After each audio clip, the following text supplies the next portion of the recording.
Dan ligt hier op 4,3 kilometer nog wat bijzonders. En dat zijn de mummies van Weward. En daar rijden we nu heen. 4,3 kilometer, dus ik ben er met 5 minuten. En ben wel nieuwsgierig.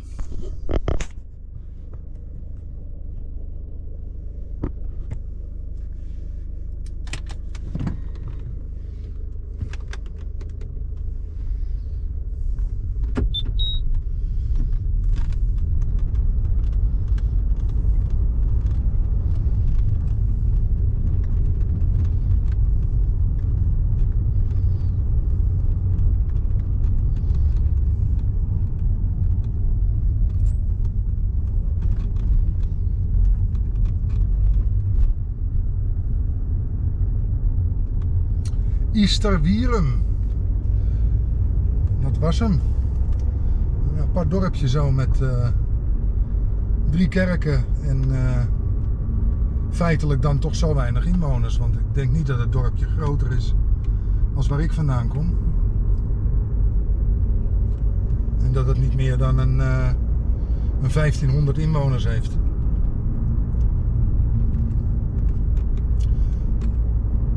Nu dus op weg naar Weward.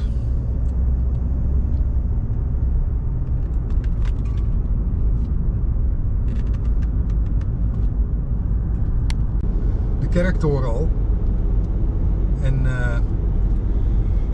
dat verhaal is eigenlijk dat er een groep met Labbatisten, dat zijn, nou ja, laten we zeggen, andersgelovigen. Ja, het was wel naar de Bijbel, of in ieder geval ze geloofden in dezelfde God. En ze geloofden in Jezus, maar hun hadden eigenlijk zoiets van, dat moet op de meest simpele manier en dat hoeft geen, niet heel veel geld te kosten. Heel veel weet ik er niet van, maar die streken hier dus neer in dit dorp. En de overlevering die vertelt ons dat van deze Labbatisten er een paar in de kelder liggen. En dat is wat ik dus graag wil gaan bekijken.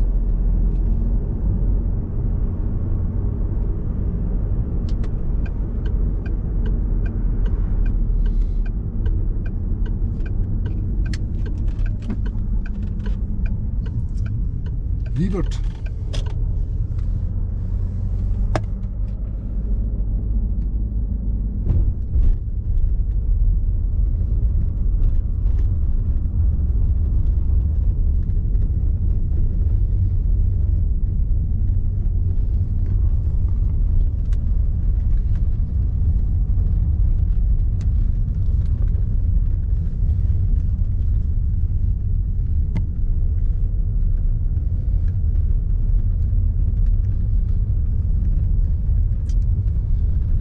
Open is, weet ik niet.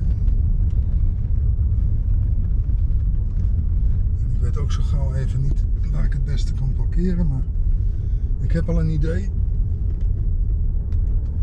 En dat is hier zo.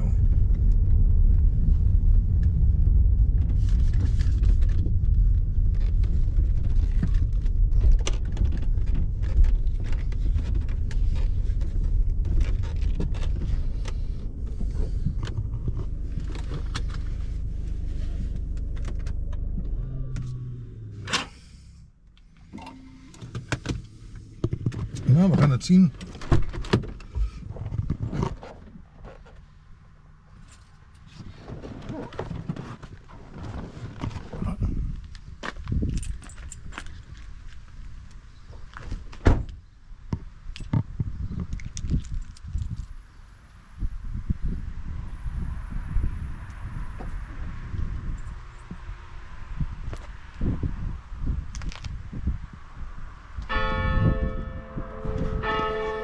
We worden al verwelkomd. Maar laten we het er maar op houden dat het 4 uur is.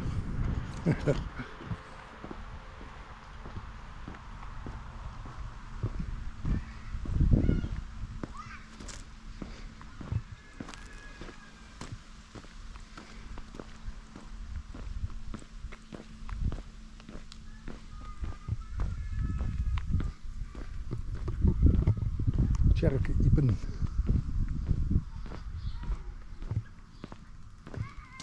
Mei tot en met september. Tot 4:30. Het is dus gewoon open. Nou, gaan we eens even naar binnen toe.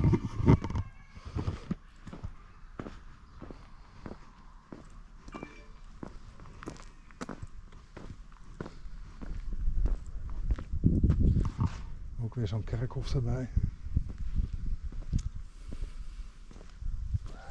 Zullen we eerst een rondje rond de kerk doen? Nou, laten we eerst maar naar binnen gaan.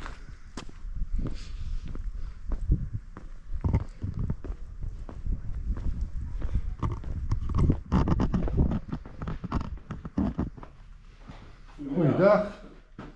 Ik denk ik kom eens even kijken in Wiebert. Ik geloof dat ik ook nog wat moet betalen. 4 euro alsjeblieft. Kijk aan.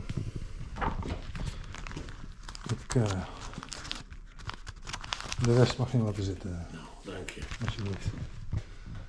Nou, ik ben erg nieuwsgierig. Mooi, ik lees het even heel goed door, de voor- en achterkant. Ik heb het op internet gelezen en ik kom zelf uit West-Friesland. Ja. Nou ben ik in Witmarsum gaan wonen, maar Ja.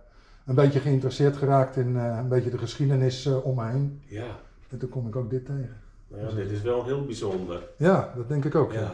Nou, je hebt Labatisten. de meute is er net uit met heel veel. Nou, dat is Je hebt de hele kerk één voor je alleen. prachtig. Oh, kijk, het orgel.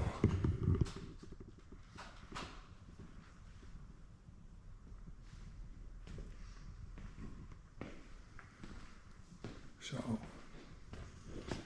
Kijk, weer graven.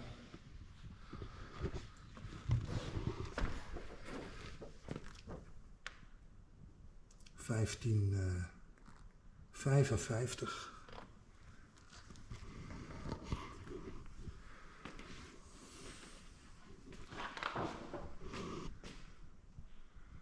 Hier zat de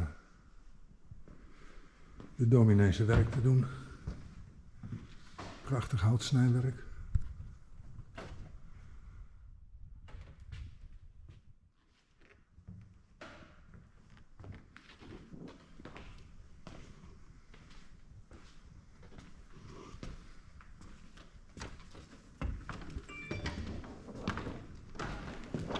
Oh, kijk eens, een heel oud boek. Uit 1746. Wow.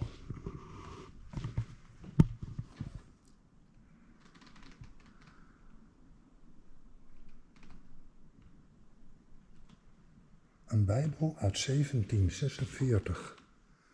Dat is wel heel bijzonder. Hij komt uit de boekdruk. Maar het lijkt wel of hij getypt is.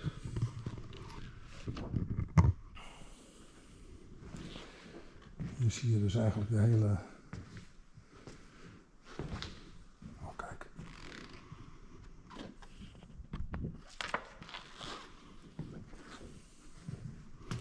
Dat is dus de kerk van Wiebert.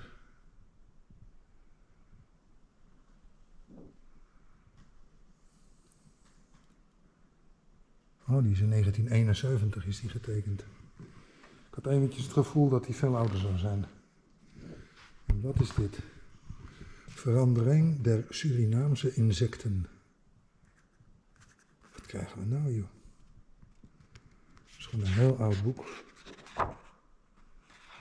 Dat is gaaf.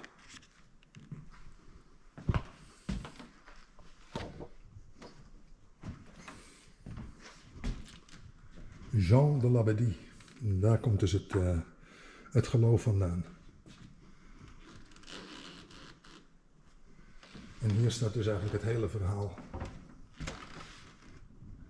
Het graf is meer dan 400 jaar oud.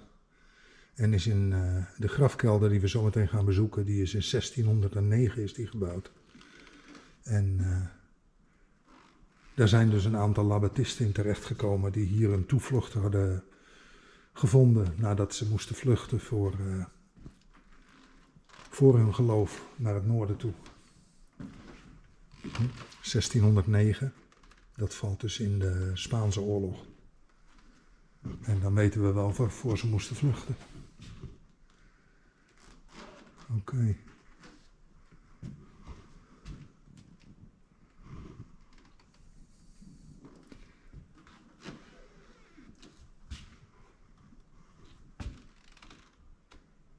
Ja, zie je, de Labatisten wilden de samenleving als eerste christenen in een evangelische eenvoud.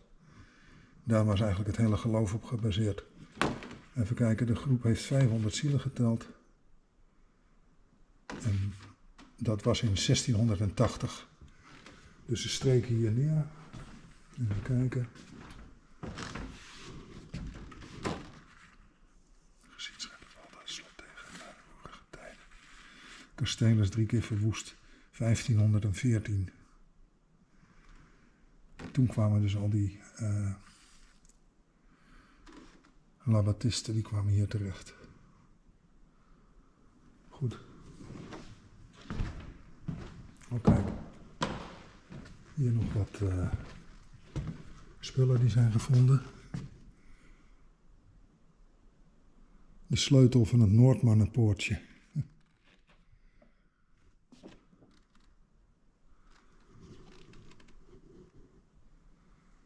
Schoenrestanten. Afkomstig van de Labatisten. Gevonden op het statenterrein. Nou, die zijn bekend, hè. De bekende pijpjes die ze vroeger rookten. Allemaal, trouwens. Hier zie je dus munten uit 1790, ook recenter. Maar goed, het is allemaal gevonden hier rond de kerk. Loodstrippen, glasrestanten, dode vogeltjes, aardewerk, schoeisel uit de begin 19e eeuw. Dus we hebben het over schoenen van 200 jaar oud en ouder. Vloertegels. Oké.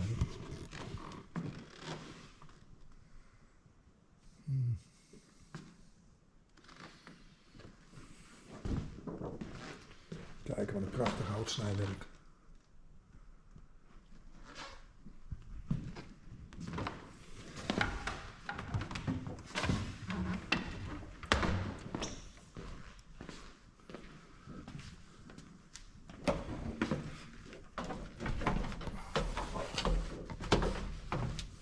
Nou, hier komen we dan. En hier liggen ze dan. Echt heel bijzonder, hè? De goudsmid van Stellingwerf.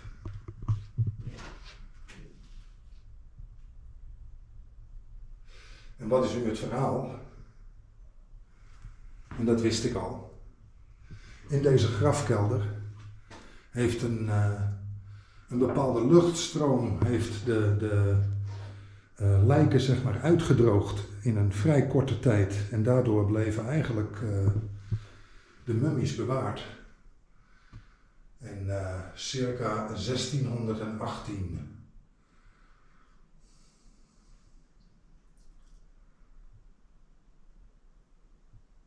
Ja.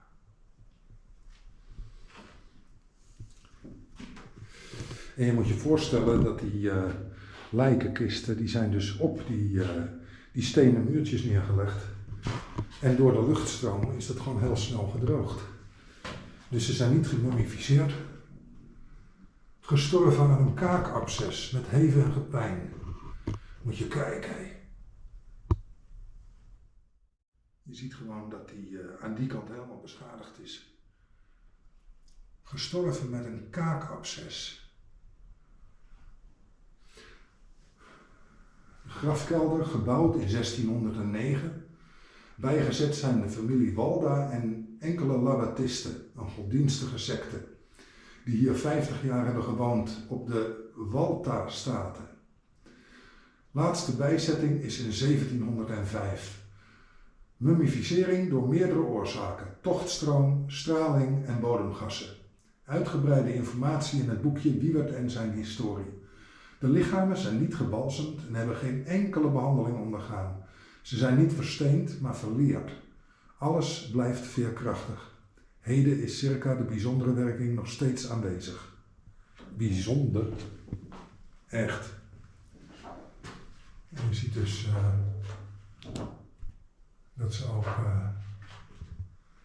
Kijk nou, een papegaai. Dat is een papegaai hoor, die hier hangt.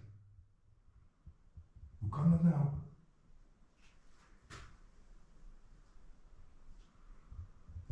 eens voor in Nederland. Wat is dit? Een soort eend.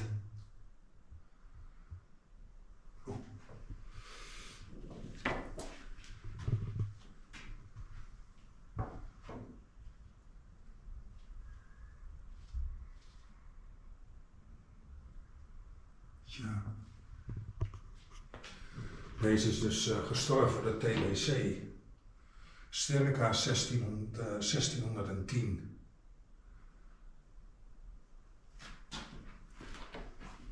Wow.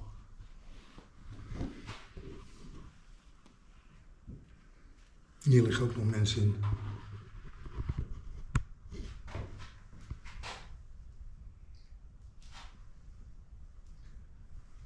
Even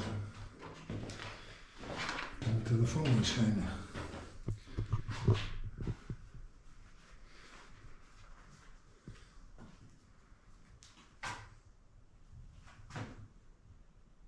Zo.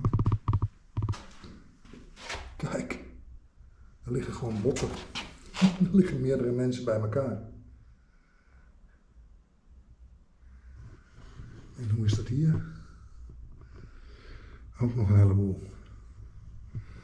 Dan liggen gewoon doodskoppen.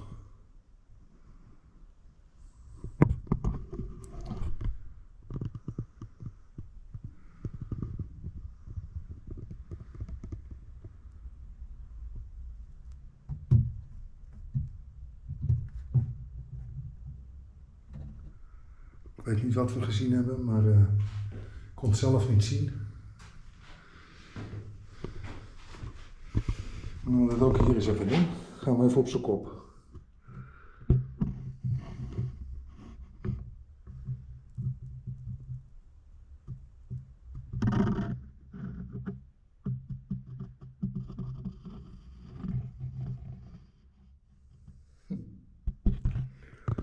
Ja, dit is toch bijzonder, of niet? Kom op.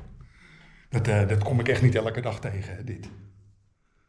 What the fuck. Dit is echt gaaf, man. Nou, ik kijk mijn ogen uit. Ik had er al wat van op internet gezien. Maar dit vind ik toch wel heel bijzonder. Om het nog eens een keer in het echt zo te zien. Ik vind die wel heel bijzonder hoor, met zijn kaakabsces.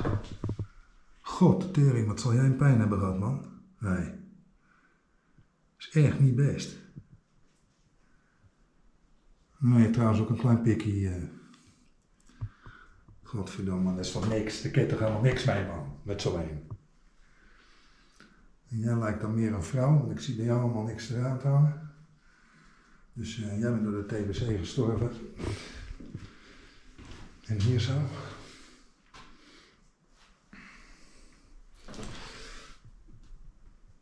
Nou, volgens mij kan niet zien of een mannetje of een vrouwtje is, maar zo aan de schedel lijkt het mij een vrouw. Heel fijn.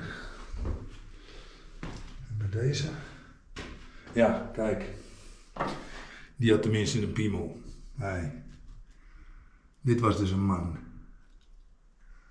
De goudsmid van Stellenwerf. Daar moet ik nog eens even wat over opzoeken. Oké. Nee, apart. Nou, dit gaan we thuis lezen.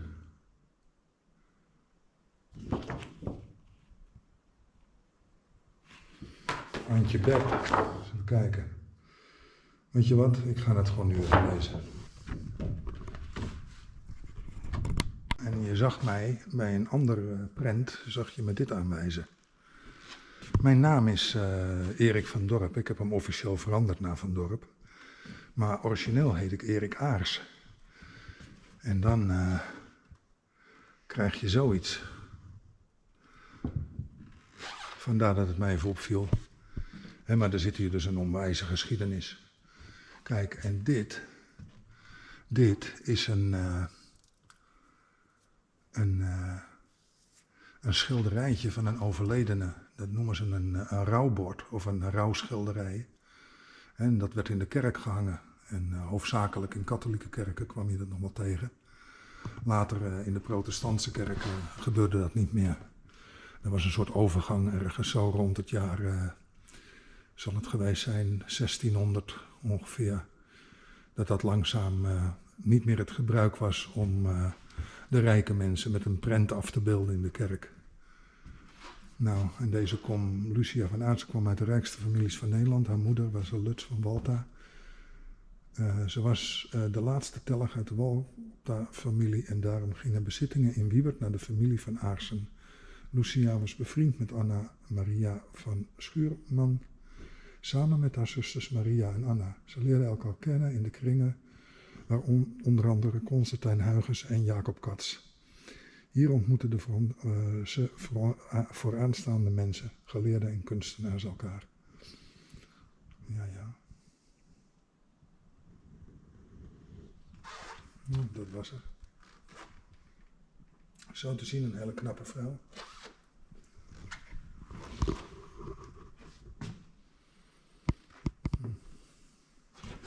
Oh, kijk, een draagstoel of een draag.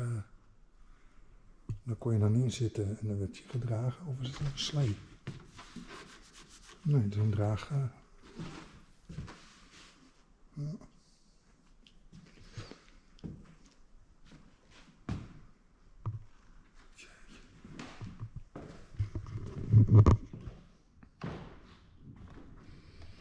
Het houtsnijwerk is ook bijzonder te noemen hoor. Nee. Het is echt onwijs gaaf.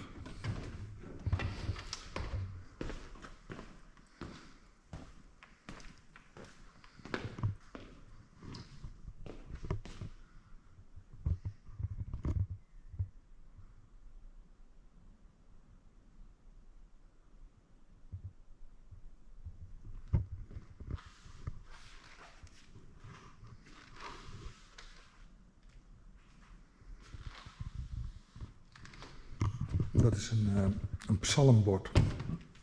Hier werden de psalmen opgeschreven die zeg maar gezongen werden in de kerk.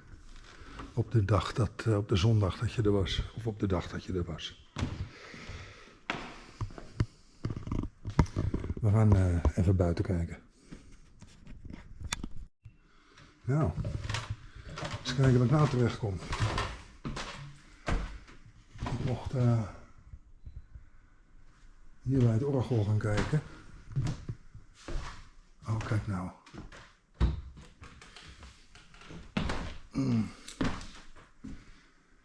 Kijk.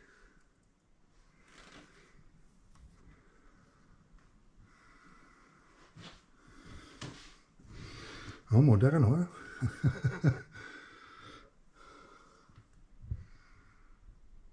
Oké.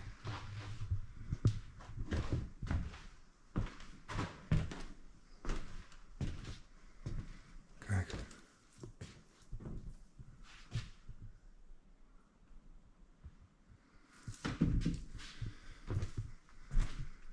Oh, het kerststalletje.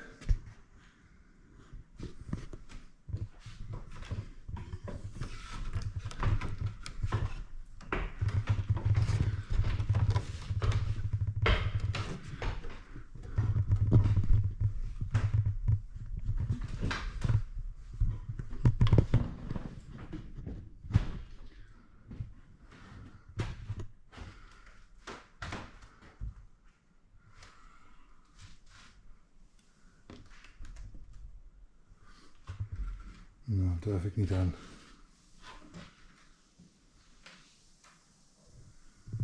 Hier zit toch een stuk geschiedenis hoor, jongens. Schilderingen.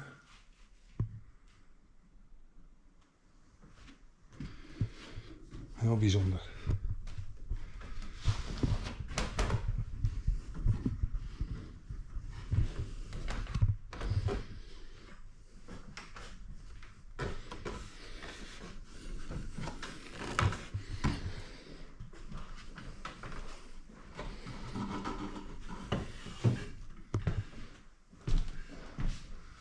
Heel mooi.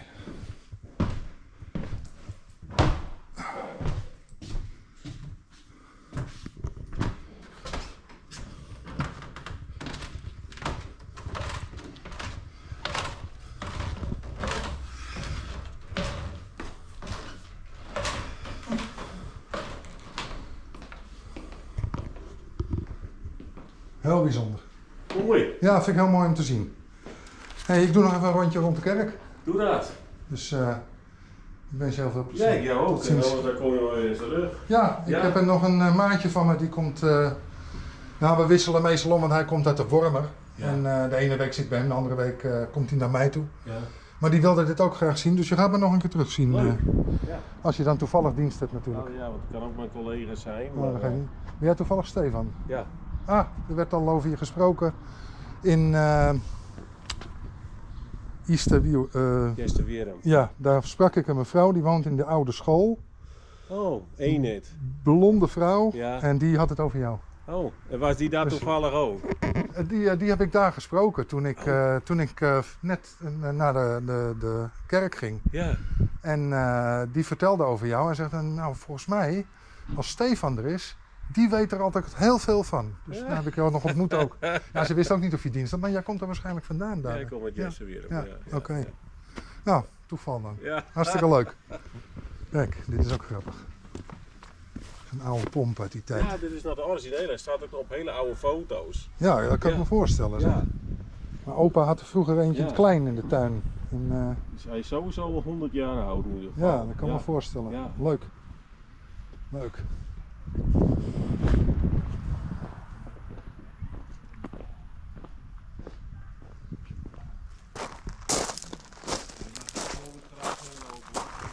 Oh, ik vind het al mooi als ik zo langs kan lopen. Prachtig. Ik vind dat altijd heel, het heeft iets mysteries.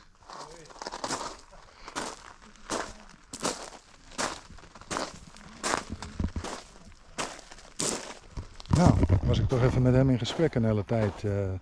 Ja, dan ga je niet zomaar even je camera aanzetten.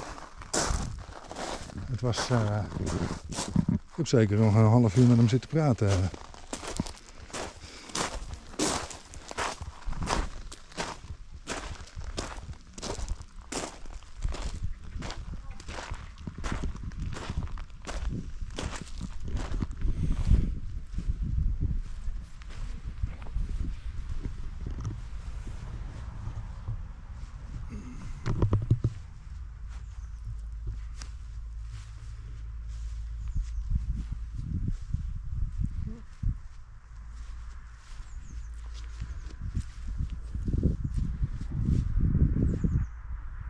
De heer Steenstra, of mevrouw Steenstra, die is in mijn geboortejaar overleden. In 1968. Kijk.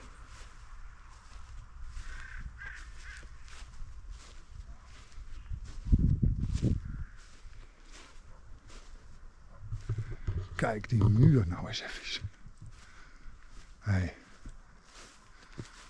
Je ziet gewoon dat die muur bol loopt.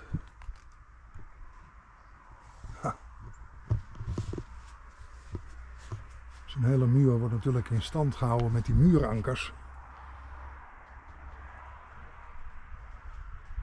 Dat metselwerk, dat is werkelijk. Hier heeft nog een oude poort. Een oude ingang of zo.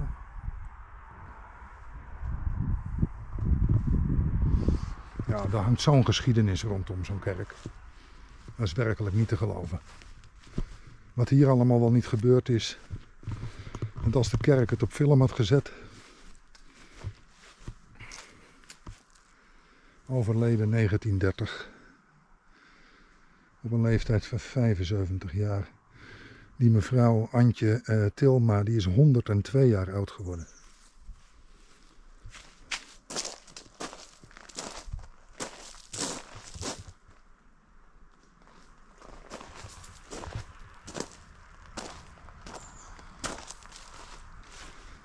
Kijk. Dat is ook een mooie hoor, dit.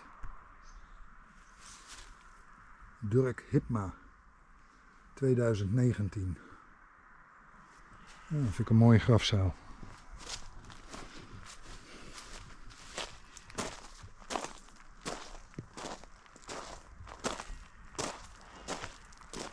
Ja, joh. Zie je? Je ziet dus ook duidelijk dat er van die kolommen gemetseld werden. Om zeg maar die buitenmuren tegen te houden. Jezus, hier is het allemaal weggezakt.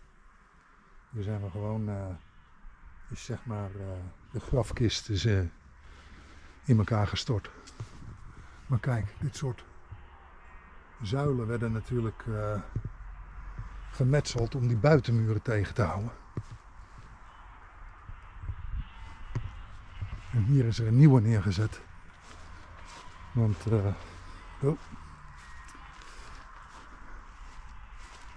deze die moest natuurlijk komen, want hier zo begint het dan helemaal te scheuren.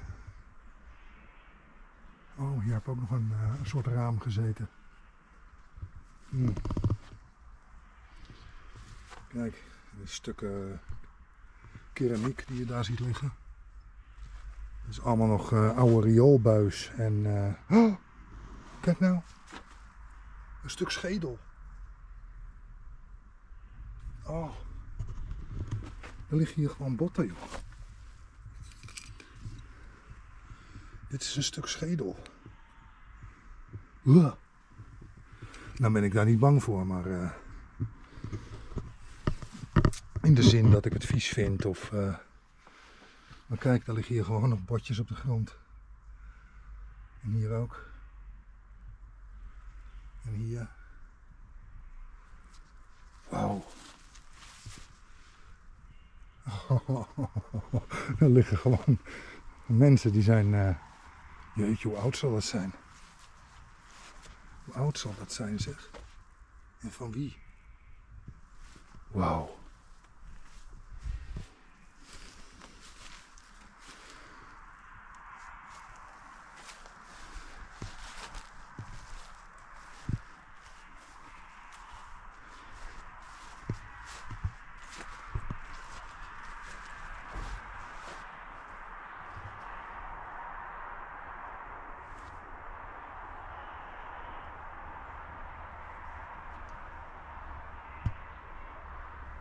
Zo.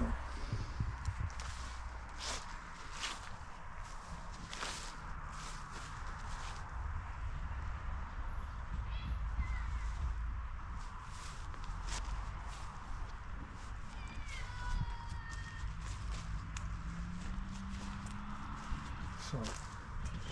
Oh, dat ik daar botten vond, vind ik wel heel bijzonder. Dat maakt wel indruk op me, moet ik zeggen. 1858, overleden 1938. Dijkstra.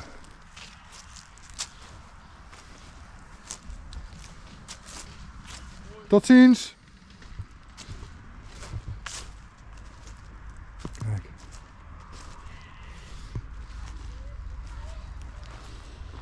Oh, dit is ook wel een hele bijzondere. Dan kan je er niks op teruglezen. Waarschijnlijk heeft daar wat gestaan. Dat moet een boek voorstellen. Nou, een aparte zuil is dit geworden.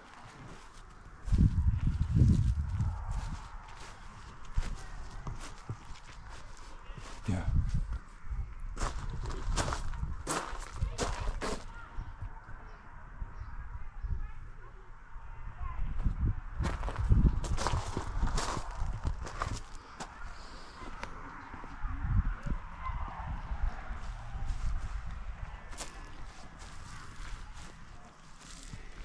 Huytema. Nou Marcel, als je kijkt, dan ligt een stukje familie van je. Oh, hier nog één.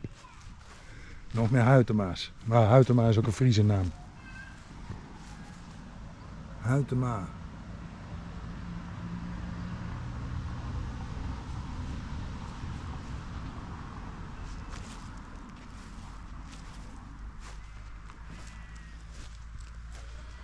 Hier liggen weer wat oudere graven.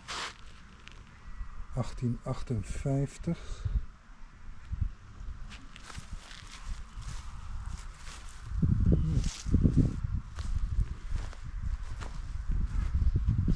Nou, de Nederlands Hervormde Kerk hebben we net gezien. Gebouwd plus minus 1200.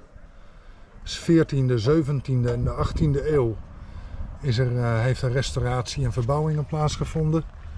1860 tot en met 1870 is hij ommetseld. En dat gebeurde vaker in die tijd. Dat ze zeg maar, hè, dat zie je dus hier. En dit is een rood steen. Maar wat we aan de andere kant hebben gezien was het gele steen. Nou, daar werd gewoon omheen gemetseld. En dat gaf een extra muur. De toren is in 1888 gesloopt. En het houten klokkenstoel. Onder verhoogd koor, een grafkelder met gemummificeerde lijken. Nou, die hebben we gezien. De Labatisten. Nou, dit is de protestantse gemeente. Britsweert en Wiewert en Easterwierum. Zo.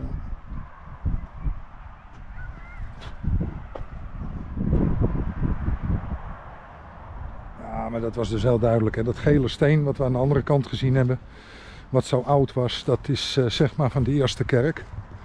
En hier werd gewoon een nieuwe muur omheen gezet. En dan is waarschijnlijk, en dat kan je nog een beetje zien als je door die ramen kijkt, is die gele muur is gepleisterd. Dat zie je dus daar nog aan die randen. Dus het is een ontzettende dikke muur daardoor geworden. Want dit is natuurlijk gewoon de baksteendikte. En dan komt die muur er ook nog bij. En dat is die gele muur die we aan de andere kant gezien hebben. Die hebben ze hier ommetseld. Nou, ik heb wat leuks te lezen. Dus ik ga nog veel meer leren over hetgene wat ik net gezien heb. En we gaan terug naar de auto.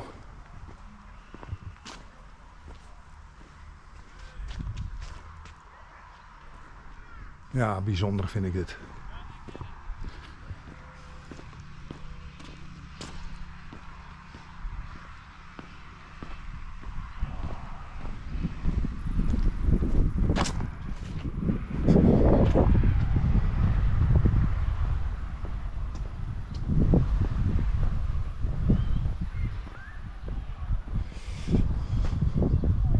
Nou, ik heb nog maar 5% stroom. En ik vond dit heel bijzonder. Echt waar, gewoon het feit dat je dan in zo'n kelder een paar mummies tegenkomt. En later buiten nog een paar botjes. Ja, dat is heel apart. Dus ik heb nog 5%, dan weet ik dat het niet lang meer is voordat ik zonder stroom zit. En ik moet dus daar naar het spoor, ik zie hem al. En dan moet ik linksaf. En dan heb ik nog een klein beetje stroom op mijn derde accu. En dan zijn 3 accu's leeg. Ik vond hem mooi geweest voor vandaag. Hey. Heel apart. Maar wow. Dus even naar voren toe. Dan kun je het meekijken. Daar is het spoor. En de trein gaat net langs. Zo. Eventjes op de weg blijven. En we gaan gewoon door tot de stroom op is.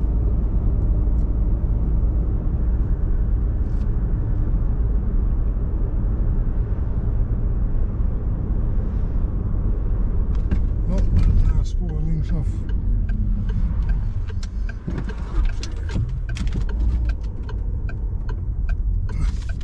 Kleiterp. Krijg nou wat, joh. Daar heb je het over gehad. Nou, dan moet ik eerst even uitzoeken of ik hier wel goed zit. Kleiterp. Nou, ik ga eerst even.